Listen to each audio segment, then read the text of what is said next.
Oh no, बहुत देर हो रही है। मैं आज किसी भी हाल में लेट नहीं होना चाहती। एक बेहद खूबसूरत लड़की ने अपनी जुल्फों को संभालते हुए कहा। उसने डार्क ब्लू सिल्क ड्रेस पर एक सफेद रंग का विंड ब्रेकर पहना था, लेकिन फिर भी शिमला की ठंड से वो कपकपा रही थी। बेहतर होता कि मैं अकेली ही चली जाती। गिल फैमिली के एनुअल लंच पर आज तक कोई भी कभी लेट नहीं पहुंचा। वैसे भी पहले ही उनके पास बहुत सारी रीजंस है नाराज होने के लिए, और आज जिसके साथ जा रही हूं उसे देखते ही सबका पारा चढ़ने वाला है। कहीं इस बात को लेकर वो मुझे फैमिली से बेदखल ना कर दे। ओह गॉड, उस लड़की ने मन ही मन नर्वस होते हुए कहा। वो किसी को फोन करने ही वाली थी कि एक कॉफी का पेपर मग उसके सामने आया। कहां चले गए थे तुम? मैं कब से तुम्हारा फोन ट्राई कर रही थी, उस लड़की ने रूड अंदाज में कहा। सामने वुलन जैकेट पहने हुए एक हैंडसम से लड़के ने जवाब दिया, आपकी फेवरेट कॉफी लाने गया था। मुझे लगा इतनी ठंड में आपको अच्छा लगेगा। कुछ गलत किया क्या शनाया? शनाया ने गुस्से में उसके हाथ से मग लिया और एक ही घूंट में सारी कॉफी पीते हुए गुस्से से पूछा, अब चल सकते हैं आहान, या और टाइम वेस्ट करना है? आहान और शनाया जैसे ही उसकी बाइक की तरफ आगे बढ़े, उसने कहा, शनाया मैं जानता हूं आप लंच को लेकर परेशान हो रही हैं, पर मैं आपकी फैमिली को कोई भी ऐसा मौका नहीं दूंगा कि वो आपको मेरी वजह से कुछ भी उल्टा सीधा कहें। कॉफी की गर्माहट और आहान के भोलेपन से शनाया का भी मन पिघल गया, पर उसने कुछ ना कहना ही बेहतर समझा। एक तरफ शनाया जो देखने में किसी एलीट मॉडल से कम नहीं थी, जिसका ऊपर से लेकर नीचे तक लुक्स के मामले में पूरे शिमला में कोई मुकाबला नहीं था, और वहीं दूसरी तरफ था आहान, जो एकदम ही सिंपल और सादे कपड़ों में सस्ता फोन और सस्ती सी बाइक पर उसे बैठाने जा रहा था। जब बाइक पे चढ़ने से पहले आहान रुक के कुछ करने लगा तो शनाया ने फिर से चिढ़ते हुए पूछा, अब क्या हुआ? लंच के बाद मेरी एक जरूरी मीटिंग भी है, so please let's not waste time and. मगर इससे पहले कि शनाया अपनी बात पूरी कर पाती, उसकी बोलती ही बंद हो गई। आहान ने शर्ट पर पहनी हुई जैकेट उतारी और शनाया के कंधों पर रख दी। एक ही पल में शनाया उसके सीने से लग गई, जहां आहान की मस्कुलर बॉडी और हमेशा वाले आफ्टर शेविंग जेल का फ्रेग्रेंस उसकी धड़कनें एक ही पल में उन ठंडी हवाओं से भी ज्यादा तेज करने लगा। शनाया के गाल जैसे ही आहान के गर्दन पर टच हुए, वो एकदम से गुलाबी हो गई। इससे पहले कि वो किसी नतीजे पर पहुंच पाती, आहान उससे दूर हो गया और एक वार्म सी स्माइल के साथ बोला, शनाया, अब आपको बाइक पर बैठने के बाद ठंड नहीं लगेगी। चलिए, मैं इस बात का ध्यान रखूंगा कि आपको लंच और मीटिंग में देरी ना हो। शिमला में जगह जगह दिख रही टूरिस्ट्स की भीड़ को देखते हुए बाइक पर बैठे शनाया का हाथ कब आहान की पीठ पर ठहर गया, वो समझ ही नहीं पाई। थोड़ी ही देर में वो लोग एक 5 स्टार होटल के सामने पहुंच गए। बाइक को रुककर थोड़ी देर हो गई, मगर शनाया वहीं बैठी हुई थी। वो एक टक बस अपने लेफ्ट हाथ की तीसरी उंगली में पहनी रिंग को देखे जा रही थी। आज पहली बार शनाया को ये रिंग खूबसूरत लग रही थी। आहान ने फिर एक बार उसे पुकारते हुए कहा, शनाया, क्या आप ठीक हैं? क्या हुआ है?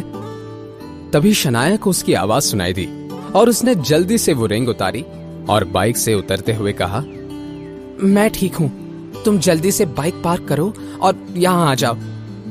जब तक आहान पार्किंग करके आ रहा था, शनाया वहीं खड़ी उसका वेट करने लगी। एकदम से उसने एक जाना पहचाना चेहरा देखा और उसका मुंह बन गया। ओह गॉड, ये यहां क्या कर रहा है? शनाया अपने सामने खड़े एक यंग से लड़के की तरफ देख रही थी। उसने सर से लेकर पैरों तक सब कुछ ब्रांडेड पहना हुआ था, और उस लड़के के चेहरे पर जो एटीट्यूड नजर आ रहा था, वो भी किसी ब्रांड से कम नहीं था। ये घमंडी गिल खानदान का वारिस और शनाया का ही कजिन शौर्य गिल था। शौर्य बहुत ही अकड़ के साथ चलते हुए शनाया के पास आया और एक टेढ़ी स्माइल के साथ बोला, अरे शनाया, तुम यहां किस मुंह से आई हो? मैंने तुम्हें देखने की उम्मीद भी नहीं की थी। शौर्य को देखने के बाद शनाया ने ऐसे ही किसी कमेंट की उम्मीद की थी। उसने शौर्य की बात को नजरअंदाज करते हुए कहा, शौर्य, बेहतर है कि हम यहाँ कोई सीन क्रिएट ना करें। शनाया शिमला की हाई क्लास फैमिली में से एक गिल खानदान की बेटी थी, मगर आहान की वजह से उसकी फैमिली उसे नीचा दिखाने का एक भी मौका नहीं छोड़ती थी और शौर्य उन लोगों में सबसे पहले नंबर पर आता था। शौर्य ने आहान के जैकेट की तरफ देखते हुए इशारा किया। शनाया, ये क्या है? वैसे पता नहीं कि इसे रोमांटिक कहा जाए या फिर कंजूसी। शौर्य की ये बात सुनकर शनाया का ध्यान आहान की जैकेट पर गया और उसने जल्दबाजी में वो जैकेट उतार दिया। शौर्य ने अपनी बकबक कंटिन्यू करते हुए कहा, वैसे वो गरीब फकीर कहाँ है? नजर नहीं आ रहा। कहीं तुम अकेली ही तो नहीं आ गई? वैसे ये भी सही है, उसे ऐसी जगह लाकर तुम्हें एम्बैरस्ड होने की कोई जरूरत नहीं है। यहाँ का पार्किंग टिकट भी उसकी सैलरी से ज्यादा है। शनाया के बाकी रिलेटिव्स भी वहीं थे और शौर्य की बातें सुनकर वो भी मुंह छिपाकर हंसने लगे। अब तक शौर्य सिर्फ शनाया को भला बुरा कह रहा था, मगर अब तो उसने हद ही पार कर दी थी। शौर्य अब आहान का मजाक उड़ा रहा था। आखिर एक बैंक में काम करने में क्या बुराई थी कि शौर्य आहान की खिल्ली उड़ा रहा था। अब शनाया से रहा नहीं गया और वो गुस्से से शौर्य की तरफ देखने लगी, मगर उसी वक्त आहान वहां आ गया। आहान को देखकर तो शौर्य की नाक सिकुड़ गई। उसने आहान को देखते हुए कहा, आहान, तुम फिर से अपना मुंह उठाकर यहां आ गए? वैसे एक बात बताओ, तुम इतने बेशरम कैसे हो सकते हो? आहान बिल्कुल भी नहीं जानता था कि उसके आने से पहले क्या बातें हो रही थी, लेकिन वो शौर्य की ऐसी बातों से बिल्कुल भी अनजान नहीं था। शौर्य ने हमेशा से ही उसे उल्टा सीधा कहा था, इसीलिए आहान ने खामोशी से सब कुछ सुन लिया और जवाब में कुछ भी नहीं कहा। मगर आज शनाया चुप नहीं रहने वाली थी। उसने शौर्य की बातों का जवाब देते हुए कहा, शौर्य, बेशरम तो तुम हो कि अपने जीजा से ऐसे बात कर रहे हो। आहान मेरा हस्बैंड है और अच्छा होगा कि तुम उससे इज्जत के साथ पेश आओ। जब आहान ने शनाया की कही बात सुनी तो वो दंग रह गया। उसके हैरानी का ठिकाना नहीं रहा। वो शनाया की तरफ देखते हुए मन ही मन में बोला, क्या मैं कोई सपना देख रहा हूं? शनाया मेरी तरफदारी कर रही है। आज तक हर किसी ने मुझसे कहा कि मैं शनाया जैसी खूबसूरत और अमीर लड़की के लायक नहीं हूं। अब तो मुझे इन तानों की आदत सी हो गई है, लेकिन शनाया, इन्हें अचानक आज क्या हो गया है? शनाया खुद भी नहीं जानती थी कि उसने एकदम से आहान को अपना हस्बैंड कहकर उसकी साइड क्यों ली, लेकिन शौर्य ने यह बात अपने दिल पर ले ली और गुस्सा करने के बजाय हंसने लगा। उसने हंसते हुए जोर से कहा, अच्छा शनाया, तो ये बताओ कि आज भी शादी के 3 सालों के बाद तुम अपने इस फकीर हस्बैंड के साथ ही एक बेडरूम में क्यों नहीं रहती हो? क्या आज तुम्हें याद आया है कि ये मिडिल क्लास लाइफ जीने वाला कंगाल आदमी तुम्हारा पति है? अगर शेखर अंकल ने इस घर जमाई को तुम्हारे लिए पसंद नहीं किया होता तो शायद तुम इसे कभी मुड़कर भी नहीं देखती। क्या मैं कुछ गलत कह रहा हूं? शौर्य की ये बात सुनकर शनाया की बोलती बंद हो गई। उसका और आहान का रिश्ता कैसा था, इस बात से शौर्य का कोई लेना देना नहीं था। वो ये सब कैसे कह सकता था? क्या ऐसे रिश्ते को शादी कहा जा सकता था? बाकी रिलेटिव्स को यह झगड़ा देखने में बड़ा मजा आ रहा था। वैसे तो पूरे गिल खानदान में हर किसी को आहान के होने से शर्म आती थी और शौर्य का ये खुलासा सुनने के बाद तो उन्हें नया गॉसिप मिल गया था। अब तो वो सब तरह तरह की बातें कर रहे थे। किसी को इस बात से कोई फर्क नहीं पड़ रहा था कि शनाया और आहान को कैसा लग रहा होगा। आहान ने शनाया की तरफ देखकर उससे कहा, शनाया, हमें चलना चाहिए, अंदर सब वेट कर रहे होंगे। आहान इस झगड़े को यहीं रोकने की कोशिश कर रहा था। शनाया ने बिना कुछ कहे वहां से जाना ही सही समझा और अपनी लंबी हील्स में वहां से गुस्से से चली गई। आहान उसके पीछे जाने वाला था कि शौर्य ने उसे रोका और बोला, तुम रुको, तुम्हारे जैसे गुड फॉर नथिंग घर जमाई से बात करने में मुझे कौड़ी भर का भी इंटरेस्ट नहीं है। मेरे अंकल नहीं होते तो आज तुम अपनी औकात की किसी गरीब लड़की से शादी करके खुश होते, लेकिन तुम्हें तो गिल खानदान का घर जमाई बनना है। अच्छी बात है, तुम जैसे फकीर अपनी औकात से बाहर का ही सोचते हैं। लेकिन एक बात बता दूं, मुझसे तुम्हारा कोई रिश्ता है ये बाहर किसी को भी मत कहना। वो क्या है ना, तुमसे जान पहचान है ये बताने में मुझे शर्म आती है। और हां, अगर थोड़ी शर्म बाकी है तो अपनी ये शक्ल लेकर अंदर मत आ जाना। ये कहकर शौर्य वहां से चला गया। आहान चुपचाप खड़ा अपनी बेइज्जती सुन रहा था, लेकिन वो क्या कह सकता था। उसने ये सब दिल पर नहीं लिया और शनाया की तरफ देखने लगा, लेकिन वो कहीं नजर नहीं आ रही थी। आहान भागकर आगे गया, लेकिन शनाया का कोई पता ही नहीं था। आहान ने एक दो बार अपनी वाइफ शनाया का नाम भी पुकारा, लेकिन वो वहां भी नहीं थी। आहान समझ सकता था कि शौर्य की बातों से शनाया का दिल दुखा होगा। वो कहीं जाकर अकेली बैठी होगी, मगर फिर भी वो अपनी वाइफ को अकेले नहीं छोड़ सकता था। इसीलिए वो शनाया को ढूंढने लगा। कुछ देर तक भागदौड़ करने के बाद भी आहान के हाथ डिसअपॉइंटमेंट के अलावा कुछ नहीं आया। अब आप कहां हैं शनाया? मुझे अब फिक्र हो रही है। अगर आप गुस्सा हैं तो मुझे डांट दीजिए, मगर एक बार मेरे सामने आ जाइए। आहान ने अपने आप से ही कहा। तभी आहान को अपनी पीठ पर एक छुअन महसूस हुई। वो राहत भरी सांस लेते हुए बोला, आप कहां थी? मैं घबरा गया था। मगर जब आहान ने पीछे मुड़कर देखा तो वो दंग रह गया। ये शनाया नहीं थी। जो खुशी और राहत आहान के चेहरे पर थी वो नाराजगी में बदल गई और वो बिना किसी इमोशन के बोला, आप यहां क्या कर रहे हैं? आहान के सामने एक मिडिल एज्ड आदमी खड़ा था। उस आदमी ने 3 पीस सूट पहन रखा था। उम्र की वजह से उनके बाल सफेद हो रहे थे और आंखों पर एक गोल्डन फ्रेम वाला चश्मा था। यंग मास्टर, मैंने इस बात की उम्मीद भी नहीं की थी कि आप मुझे अब भी पहचान लेंगे। कैसे हैं आप? आहान इस आदमी को कैसे भूल सकता था। उसने कहा, मिस्टर विक्रम, मैं आपको कैसे भूल सकता हूं? हर छोटी बड़ी बात के लिए मैंने आपके पास आकर ही तो अपनी अपॉइंटमेंट ली है। आपने मुझे कैसे ढूंढ लिया? अरे नहीं, यह तो सवाल ही गलत है। आप तो जिसे चाहे ढूंढ सकते हैं। मैं सीधे पॉइंट पर आऊंगा। आप मुझसे क्या चाहते हैं? जैसे कि विक्रम ने उम्मीद की थी, आहान बहुत ही स्ट्रेट फॉरवर्ड और स्मार्ट था। विक्रम ने भी टाइम वेस्ट किए बगैर पॉइंट की बात की। यंग मास्टर, मेरे बॉस आदित्य रायजादा ने मुझे भेजा है। एशिया के सबसे अमीर और पावरफुल खानदान रायजादा और 5000 करोड़ की रायजादा ग्रुप्स ऑफ इंडस्ट्रीज अपने मालिक का इंतजार कर रही है। आपके पापा चाहते हैं कि अब से आप ही कंपनी के हेड बने और अपनी सारी जिम्मेदारियों को संभाल लें। शौर्य की बात सुनने के बाद शनाया नाराज होकर कहां चली गई थी? क्या सच में आहान किसी अमीर खानदान का वारिस था? लेकिन अगर ऐसा था तो वो एक घर जमाई बनकर अपनी पहचान क्यों छिपाता था? जानने के लिए सुनते रहिए पॉकेट एफएम। आहान सिर्फ गिल खानदान का निकम्मा घर जमाई नहीं था। क्या ये कोई मजाक था? इस सच्चाई के बारे में गिल फैमिली ने सपने में भी नहीं सोचा होगा। आहान रायजादा इंडिया के ही नहीं, एशिया के सबसे अमीर आदमी आदित्य रायजादा का नाजायज बेटा, उनके बिजनेस और प्रॉपर्टी का सक्सेसर बनने वाला था। विक्रम के उस ऑफर को सुनकर आहान के चेहरे पर कोई भी हलचल नहीं हुई।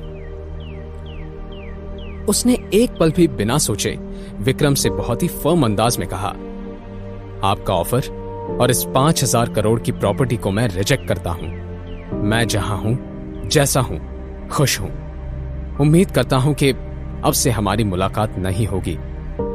आपके बॉस और मेरे पापा को मेरा यह फैसला बता दीजिएगा। अपना यह डिसीजन बिना किसी हिचकिचाहट के सुनने के बाद विक्रम का जवाब सुने बगैर ही आहान वहां से जाने लगा। अपने खानदान और परिवार के साए से दूर आहान यहां शिमला में एक घर जमाई बनकर क्यों रहता था, ये कोई नहीं जानता था। जिसे औकात, स्टेटस, लायकी के ताने दिए जाते थे, वो आहान असल में गिल खानदान से कई गुना अमीर और बड़े स्टेटस का था। मगर इस बात का ना ही उसे कोई गुरूर था और ना ही कोई घमंड। अपना जवाब देने के बाद आहान जाने के लिए निकला तो था, मगर विक्रम इतनी आसानी से हार कहां मानने वाला था। यंग मास्टर, क्या आप अब भी पुरानी बातों की वजह से नाराज हैं? अगर ऐसा है तो आप बिल्कुल भी गलत नहीं हैं, मगर आपके पापा को सब के लिए बड़ा पछतावा है। क्या आप उन्हें माफ करके दूसरा मौका नहीं दे सकते? इस सवाल को सुनते ही आहान पीछे मुड़ गया और उसने एक मजाक उड़ाने वाली मुस्कान के साथ विक्रम को देखा। अच्छा सवाल है। वैसे क्या आपने ये सारी बातें मेरी मां से कहने की कोशिश की थी? उस दिन उनके मरने से पहले अगर वो ये सब सुन लेती तो शायद उनके दर्द, उनकी तकलीफ थोड़ी कम हो जाती और शायद वो आदित्य रायजादा को माफ भी कर पाती। मगर अफसोस, मुझ पर यह सब काम नहीं करेगा। आपको थोड़ी देर हो गई है। आप और आपकी बॉस कुछ ज्यादा ही लेट हो गए हैं। आहान ने आंखों के सामने अपनी मां को तड़प तड़प कर मरते हुए देखा था। तब ना ही किसी ने उनकी मदद की थी और ना ही आहान को किसी का सहारा मिला था। आहान ने किसी लाचार की तरह अपने ही पापा से अपनी मां की जान बचाने की भीख मांगी थी। लेकिन तब आदित्य रायजादा को मीटिंग से फुर्सत ही नहीं मिल रही थी और आहान की मां बुखार से तड़प कर उसे इस बेरहम दुनिया में अकेला छोड़ कर गई थी। उस दिन से लेकर आज तक आहान अकेला था, मगर अब जब उन पर बिजनेस संभालने के लिए किसी को ढूंढने की नौबत आई थी तो वो आहान के पास आए थे। तो क्या आप जिंदगी भर ऐसे ही किसी छोटे शहर में नौकरी करना चाहते हैं? विक्रम ने अब तक कोशिश नहीं छोड़ी थी। आहान ने बहुत ही डिटरमाइंड होकर जवाब दिया था, पापा के पास घर वापस लौटने से बेहतर तो यह होगा कि मैं मर जाऊं। यह कहकर आहान वहां से चला गया। आफ्टर ऑल उसे शनाया को भी तो ढूंढना था। पता नहीं शौर्य की बातों से परेशान होकर वो कहां चली गई थी। विक्रम रायजादा भी क्या कर सकता था? वो आहान को जाते हुए देख रहा था। वहां से निकलने के बाद आहान ने शनाया को बहुत ढूंढा। सब कुछ सही चल रहा था। ये विक्रम कहां से आ गए? ये शनाया भी नहीं मिल रही। क्या मुसीबत है? आहान ने अपने आप से ही कहा। तभी आहान की नजर एक चोटी की एज पर खड़ी शनाया पर पड़ी और वो घबरा गया। शनाया! आहान ने चिल्लाकर अपनी वाइफ को पुकारा और भागकर उसके पास जाने लगा। शनाया, अब आप क्या कर रही हैं? अगर आपको कुछ हो जाता तो? क्या आप ठीक हैं? आहान के चेहरे पर परेशानी जाहिर थी। शनाया ने उसे काम डाउन करते हुए कहा, आहान, क्या हुआ है? मैं ठीक हूं। वो हवा की वजह से तुम्हारा जैकेट खाई में गिर गया। मैं उसे ही देख रही थी। मैं कुछ उल्टा सीधा नहीं कर रही थी। मैं इतनी भी इमैच्योर नहीं हूं। ये जानकर के शनाया ठीक है, आहान की जान में जान आई। उसने शनाया से कहा, जैकेट ही तो है, मैं अगले महीने नई ले लूंगा। चलिए अब हम लंच पर चलते हैं। पापा और बाकी सब भी हम दोनों का वेट कर रहे होंगे। शनाया ने आहान की बात पर हामी भर दी और दोनों होटल की तरफ जाने लगे। चलते हुए शनाया के दिमाग में एक सवाल आया और उसने कहा, तुम्हें कैसे पता कि पापा आ रहे हैं? पापा ने मुझे तो कहा था कि उनकी मनाली में मीटिंग थी। आहान ने कैजुअल अंदाज में कहा, यहां आने से पहले मैंने उन्हें दवाइयां लाने का याद दिलाने के लिए कॉल किया था, तभी बात हुई थी। वो रास्ते में ही थे। आहान की बात सुनकर शनाया दंग रह गई। उसने आहान की तरफ देखते हुए मन ही मन में कहा, मेरे पापा का इतना ख्याल तो मैं भी जानकर नहीं रख पाती हूं। अक्सर ये सवाल मुझे परेशान करता है कि शहर के सारे अमीर, वेल सेटल्ड, बड़ी यूनिवर्सिटी से पढ़े हुए और अच्छे खानदान के लड़कों को छोड़कर पापा ने मुझे इस गुड फॉर नथिंग गरीब लड़के को मेरे लिए क्यों पसंद किया। मगर उन दोनों का अपना अलग बॉन्ड है और भले ही मुझे वो पसंद नहीं था, मगर आहान बहुत ही केयरिंग और अच्छा लड़का है। शनाया मन ही मन में आहान की तारीफ कर रही थी, लेकिन उसे देखकर कोई भी ये नहीं कह सकता था। तभी शनाया का फोन बजा और उसका ध्यान आहान से हट गया। शनाया ने देखा उसकी मॉम कॉल कर रही थी, तो उसने तुरंत कॉल उठा लिया। हेलो मॉम, हम आ ही रहे हैं, बस रास्ते में हैं। मगर उसने फोन की दूसरी तरफ से जो कुछ भी सुना उसके बाद शनाया के चेहरे का रंग उड़ गया। क्या आप ये क्या कह रही हैं? ऐसा कैसे हो सकता है? आप परेशान मत होइए, मैं अभी आ रही हूं, शनाया ने पैनिक करते हुए कहा। एक ही सेकंड में उसकी आंखें नम हो गई। आहन, वो पापा का एक्सीडेंट हो गया है। आहन को भी सुनकर शॉक लगा, मगर उसने शनाया को कंफर्ट किया और दोनों तुरंत हॉस्पिटल चले गए। हॉस्पिटल पहुंचते ही शनाया ने देखा कि इमरजेंसी वार्ड के बाहर उसकी मॉम मिसेस यामिनी गिल रोते हुए बैठी थी। शनाया भागकर उनके पास आ गई और उन्हें गले लगाकर बोली, मॉम ये सब कैसे हो गया? अब पापा कैसे हैं? क्या उन्हें बहुत चोट आई है? ये सारे सवाल करते हुए शनाया की हालत बहुत बुरी हो रही थी। यामिनी गिल ने अपनी बेटी का हाथ पकड़ा और उससे बोली, शनाया, तुम्हारे पापा की हालत बहुत बुरी है।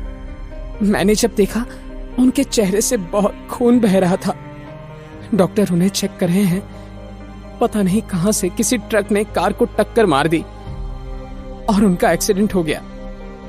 सब कुछ ठीक हो जाएगा ना? ये सब सुनते हुए शनाया भी अपने आप को रोक नहीं पाई और रोने लगी। आहन ने शनाया और यामिनी को कंफर्ट करने की कोशिश करते हुए कहा, आप दोनों टेंशन मत लीजिए, सब कुछ ठीक हो जाएगा। आहन खुद सदमे में था कि पापा के साथ अचानक से ये सब कैसे हुआ था, मगर इस वक्त उसे शनाया और यामिनी का ख्याल रखना ज्यादा जरूरी लग रहा था। वो कहां जानता था कि मिसेस यामिनी गिल इस बात का अलग ही मतलब निकालने वाली थी। यामिनी गिल आहन की तरफ गुस्से में देखते हुए बोली, ठीक हो जाएगा? कैसे होगा? तुम्हें हमारा दुख क्या पता होगा? किसी को कुछ भी हो जाए तुम्हें क्या फर्क पड़ता है? वो अंदर जिंदगी और मौत से लड़ रहे हैं और तुम कह रहे हो कुछ नहीं होगा। आहन ने जब ये सब सुना तो वो अपने आप को जस्टिफाई करने लगा। आहन ने यामिनी को समझाने की कोशिश करते हुए कहा, मॉम, मेरी बात का ये मतलब नहीं था। मगर मिसेस यामिनी गिल ये सब कहां सुनने वाली थी। उन्होंने आहन से कहा, मुझे मॉम मत बुलाओ, ये सब तुम्हारी वजह से ही हो रहा है। जब से तुमने शनाया से शादी की है हमारे साथ कुछ भी अच्छा नहीं हो रहा है। पता नहीं शेखर ने क्या सोचकर तुम्हें शनाया के लिए चुना। ये सब सुनने के बाद हमेशा की तरह आहन की बोलती बंद हो गई। वो खुद भी इस बात का जवाब नहीं दे पाता था। जब शनाया ने देखा कि बातें बिगड़ रही थी तो उसने बीच में पड़ते हुए कहा, मॉम, आप आहन को इस सब का जिम्मेदार क्यों ठहरा रही हैं? उसने कुछ नहीं किया है। अब यहां पर झगड़ा नहीं करते हैं, प्लीज। आज दूसरी बार शनाया ने आहन की तरफदारी की थी और आहन इससे हैरान हो गया था, मगर उसने कुछ नहीं कहा। शनाया की बात से यामिनी इत्तेफाक नहीं रखती थी, इसलिए वो कुछ कहना चाहती थी। मगर तभी इमरजेंसी वार्ड का दरवाजा खुला और डॉक्टर ने बाहर आते हुए कहा, यहां पर पेशेंट शेखर गिल की फैमिली कौन है? ये सुनते ही यामिनी और शनाया डॉक्टर के पास चले गए। हम हैं, अब कैसे हैं वो? शनाया ने पूछा। डॉक्टर ने जवाब में कहा, पेशेंट की हालत थोड़ी क्रिटिकल है, बहुत ब्लड लॉस हो गया है। उन्हें बचाना है तो हमें जल्द से जल्द सर्जरी करनी होगी। यह सुनते ही आहन भागकर डॉक्टर के पास आया और बोला, जी प्लीज जल्द से जल्द सर्जरी शुरू कर दीजिए। डॉक्टर ने आहन को एक फॉर्म पकड़ाया और बोले, ओके, हम प्रिपरेशन शुरू करते हैं। आप ये फॉर्म और फीस काउंटर पर जमा कर दीजिए। ये सुनते ही आहन ने जल्दबाजी में हामी भरी और फॉर्म लेकर काउंटर की तरफ चला गया। जल्द ही फॉर्म फिल करने के बाद जब आहन ने रकम के बारे में पूछा तो उसके पैरों तले जमीन ही सरक गई। इस सर्जरी के लिए आपको 15 लाख रुपए जमा करने होंगे। आप कार्ड से ट्रांजैक्शन करेंगे या फिर चेक से? रिसेप्शनिस्ट ने पूछा। 15 लाख सुनकर आहन के होश उड़ गए थे। इतने पैसे तो उसके बैंक अकाउंट में भी नहीं थे। यहां तक इतने जल्दी तो शनाया भी इतना पैसा जमा नहीं कर सकती थी और ना ही कोई रिलेटिव उसकी मदद करने वाला था। जब आहन परेशान होकर कुछ सोच रहा था तभी पीछे से उसे एक जानी पहचानी आवाज सुनाई दी, यंग मास्टर, क्या आपको पैसों की जरूरत है? आहन ने पीछे मुड़कर देखा तो वहां कोई और नहीं, विक्रम खड़ा था। विक्रम को देखकर आहन कंफ्यूज हो गया। विक्रम ने अपनी बात को आगे बढ़ाते हुए कहा, अगर ऐसी बात है तो मैं आपकी मदद कर सकता हूं। 15 लाख रायजादा फैमिली के लिए कोई बड़ी रकम नहीं है, और आप तो एशिया के सबसे बड़े अमीर खानदान के वारिस हैं। जब आहान ने विक्रम रायजादा से इतनी डिटेल इंफॉर्मेशन सुनी तो वो कुछ समझने लगा। आहान ने नाराज लगते हुए विक्रम से पूछा, क्या आप मेरा पीछा कर रहे हैं? मगर जब तक आहान ने अपनी बात पूरी की, उसके दिमाग में एक अजीब सा ख्याल आया और वो एकदम से पैनिक करने लगा। आहान ने इंपल्स में आकर विक्रम का कॉलर पकड़ते हुए सवाल किया, कहीं इस एक्सीडेंट के पीछे तुम्हारा और आदित्य रायजादा का तो कोई हाथ नहीं? क्या तुमने सच में ऐसा किया है? सच बताओ। ये सुनते ही विक्रम के चेहरे पर एक टेढ़ी मुस्कान आ गई। उसने आहान के सवाल का टेढ़ा जवाब देते हुए कहा, वैसे ये पॉसिबिलिटी सही है। मैंने कुछ नहीं कहा, लेकिन बॉस सही थे। आप सच में बहुत स्मार्ट हैं। सब कुछ अपने आप ही समझ जाते हैं, ज्यादा एक्सप्लेन नहीं करना पड़ता। यह सुनकर आहान की आंखें गुस्से से लाल हो गई थी। एक ही वक्त वो कई सारे इमोशंस फील कर रहा था। विक्रम और उसके पापा के इस हरकत पर गुस्सा, शेखर गिल को तकलीफ पहुंचाने का गिल्ट और कुछ भी न कर पाने के लिए शर्मिंदा। आहान ने परेशानी में आकर विक्रम का कॉलर छोड़ दिया। विक्रम ने अपनी बात को कंटिन्यू किया, यंग मास्टर, आप जो चाहें वो कर सकते हैं। आप तो इस पूरे हॉस्पिटल को खरीद सकते हैं। तो आपका क्या प्लान है? आहान इस सवाल के पीछे छिपे असली मतलब को समझ रहा था। अगर वो हां कह देता तो उसे रायजादा परिवार का एहसान लेना पड़ता, और इस जन्म में आहान ऐसा नहीं होने देने वाला था। वो विक्रम को इग्नोर करके इमरजेंसी वार्ड की तरफ जाने लगा। मैं किसी की कोई मदद नहीं लेना चाहता। ये सब मेरी वजह से हुआ है। शेखर पापा ने हमेशा मुझे अपने बेटे जैसा प्यार दिया है। एक वही है जो मेरा ख्याल रखते हैं, और आज मेरी ही वजह से उनकी हालत। भले ही मुझे शर्मिंदा होना पड़े, मैं शनाया से पैसे मांग लूंगा, लेकिन मुझे रायजादा खानदान की कोई मदद नहीं चाहिए। आहान ने अपना फैसला कर लिया। शनाया से पैसे मांगने इमरजेंसी वार्ड में पहुंच गया। तभी उसने कुछ आवाजें सुनी और उसके कदम जहां थे वहीं रुक गए। ये आवाज आहान की सासू मां मिसेस यामिनी गिल की थी। वो शनाया से कह रही थी, शनाया, अब बस, बहुत हो गया। 3 साल पहले शेखर के कहने पर तुमने उस 3rd क्लास लड़के से शादी कर ली थी, लेकिन अब मैं तुम्हें इतने दुख में नहीं देख सकती। अब बस एक ही रास्ता है, डिवोर्स। तुम उस आहान को डिवोर्स दे दो। डिवोर्स की बात पर शनाया का क्या जवाब होगा? क्या वो मान जाएगी? अब आहान क्या करेगा? वो सर्जरी के लिए कहां से पैसे लाएगा? जानने के लिए सुनते रहिए पॉकेट एफएम। प्लीज लाइक करें, कमेंट करें, शेयर करें, सब्सक्राइब करें चेतन स्टोरी यूट्यूब चैनल को। Thank you.